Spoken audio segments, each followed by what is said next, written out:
Satu jawaban yang sering orang-orang dengar ketika ditanya tentang politik. Apa itu politik? Mereka langsung jawab politik itu kotor.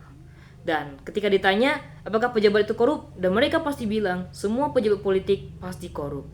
Mengapa demikian? Karena ada opini-opini yang beredar di dalam media-media informasi yang kemudian menjadi salah satu acuan bagi masyarakat, bagi orang-orang untuk mengatakan bahwasannya siapa saja yang terlibat politik pasti korupsi, dan siapa saja yang menjadi pejabat politik pasti akan menjadi orang yang koruptor.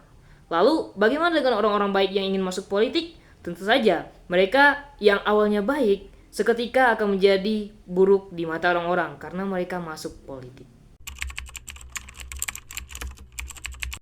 Sebenarnya kita udah sering banget dengar kalimat-kalimat yang demikian, baik itu politik itu kotor, pejabat itu korup, baik itu di tongkrongan maupun di media sosial, bahkan di obrolan keluarga. Orang-orang bakal mengira politik itu benar-benar kotor. Tapi apakah benar politik sekotor itu? Sebenarnya ini bersangkutan kepada bagaimana opini beredar. Apakah kita harus mencernanya? Tentu saja.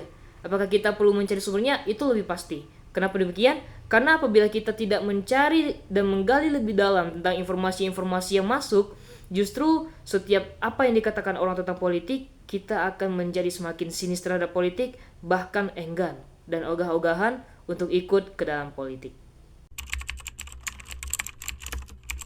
Indonesia Corruption Watch 2023 mencatat setidaknya terdapat 500 kasus korupsi yang terjadi sepanjang tahun 2023. Dan itu pun telah merugikan negara triliunan rupiah. Bahkan, pejabat-pejabat publik seperti kepala daerah, anggota dewan hingga birokrat-birokrat, merekalah yang melakukan tindakan korupsi tersebut.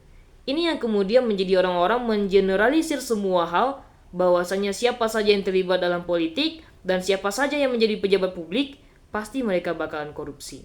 Tapi, kita tidak bisa untuk kemudian mendapatkan hal itu secara langsung. Kenapa? Karena kita juga perlu melihat bagaimana ribuan dan ratusan ribu pejabat-pejabat yang lainnya. Mereka tetap melakukan pekerjaannya dengan baik. Bahkan mereka sama sekali mungkin belum pernah terdeteksi melakukan korupsi. Lalu, apakah ini fair apabila kita mengatakan semua pejabat itu korup, semua orang yang terlibat di dalam politik itu korup? Kita nggak tahu mana yang benar dan mana yang salah.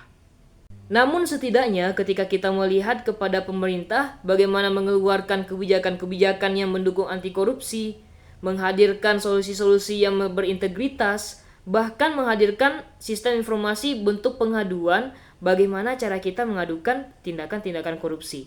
Hal itu menjadi bukti bahwasanya tidak semua pejabat yang ada di Indonesia itu melakukan tindakan korupsi. Ada di antara mereka yang bersih. Dan ada di antara mereka yang melakukan tindakan-tindakan sesuai dengan sebagaimana mestinya. Tapi opini-opini tadilah yang kemudian menjadikan semua dan mengeneralisir semuanya menjadi dalam tanda kutip kotor. Artinya, klaim bahwasannya semua pejabat itu korup, semua yang masuk politik itu kotor, rasanya itu terlalu berlebihan. Karena apa? Karena perbandingannya antara orang-orang yang melakukan korupsi dan orang-orang yang tidak melakukan korupsi itu sangat jauh berbeda. Kenapa kemudian kita mengeneralisir semuanya, menjadikan semua orang yang terlibat politik menjadi orang yang kotor? Robert Michaels lewat konsep Iron Law of Oligarchy bilang kalau setiap organisasi besar termasuk partai politik pasti cenderung dikuasai segelintir elit. Hal itu mengatakan bahwasannya melalui prinsip oligarki tersebut, tindakan-tindakan korupsi dapat dilakukan dengan leluasanya.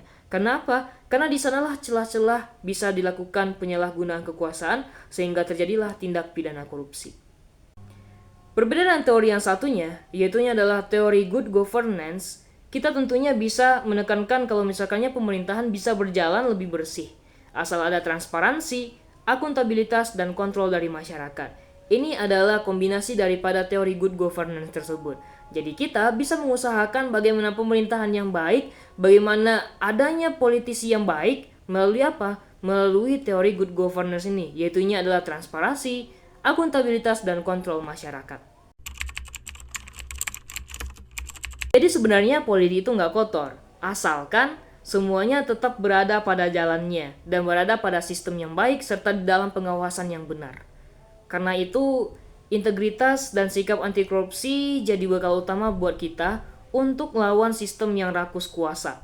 Melawan korupsi memang perjuangan yang panjang, tapi setidaknya dengan berani menyatakan sikap anti korupsi, kita telah memulai langkah yang sangat kecil untuk mengantarkan kepada langkah yang lebih besar, bahwasanya kita akan mewujudkan negara yang lebih bersih daripada politik-politik yang kotor dan pejabat-pejabat yang korup. Kembali lagi kita katakan di sini, jadi sebenarnya yang salah bukan politiknya, tapi cara sistem yang dijalankan. Kalau kita percaya semua pejabat pasti korup, kita justru kehilangan kesempatan untuk menjadikan orang-orang yang baik untuk bisa bergabung di dalam politik, yang padahal itulah yang kita butuhkan agar bisa masuk kepada politik. Sekarang kita melihat, setiap kali ada orang yang baik masuk politik langsung dikategorikan kotor. Setiap kali ada orang yang ingin mengubah dengan caranya sendiri supaya negara ini jadi lebih baik, malahan kita menganggap mereka adalah perilaku yang kotor. Karena apa? Karena kita terlalu mudah untuk menerima opini-opini yang beredar tanpa mencari sumber-sumber yang jelas. Jadi, apakah politik itu kotor? Enggak juga. Apakah semua pejabat itu korupsi? Ya, belum tentu. Karena kalau kita cuma berhenti di opini belaka, kita bakal jadi penonton yang sinis. Tapi kalau kita pakai data dan teori dan berusaha mencari sumber yang benar, kita bisa jadi warga yang kritis, bahkan ikut terlibat untuk membuat politik itu menjadi lebih bersih. Dan ingat, kalau nantinya orang-orang yang baik itu dihalang-halangi masuk politik, orang-orang yang baik itu tidak kita percaya untuk masuk politik, bahkan menimbulkan sebuah suuzon kepada orang-orang yang ingin bergabung kepada politik, justru kita tuh nggak boleh kaget kalau nantinya orang-orang yang akan berkuasa di atas kita itu adalah orang-orang yang sama, yang akan melakukan tindak korupsi, yang akan memberikan dampak buruk, bahkan lebih buruk kepada negara kita.